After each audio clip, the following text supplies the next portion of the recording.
իմ պատկերացմամբ հաշտությունը կարող է լինել, երբ որ իրենք ընդունեն իրենց նախնիների գործած ոճիրը, այսինքն պետք է ընդունեն, որ այդ ժամանակվա Թուրքիան ցեղասպան է եղել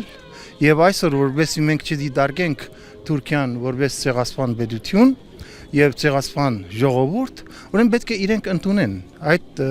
ոճի, այսինքն հայոց ցեղասպանությունը պետք է ընդունեն։ Միայն այդ ժամանակ մենք կարող ենք մտածել, որ կարող է հաշտություն լինի, որովհետեւ միայն թղթի վրա մենք գիտենք, թղթի վրա ինչ որ գրվում է, միշտ չէ որ իրականությանը համապատասխանում է։ Այնպես որ մենք բոլորս պետք է մտածենք իրական երևույթների մասին, ոչ թե ուղղակի այդպես տարբեր մակարդակների, այսինքն պաշտոնական ինչ որ հարաբերություններ եւ այլն։ Բուն խնդիրը հենց ցեղասպանության եղելությունը ընդունելն է։ Այսինքն Թուրքիայի կողմից պետք է ընդունվի եւ երբ որ ընդունվի, իրենք են ազատվելու այդ մեղքից։ Իրենք են ազատվելու եւ մենք էլ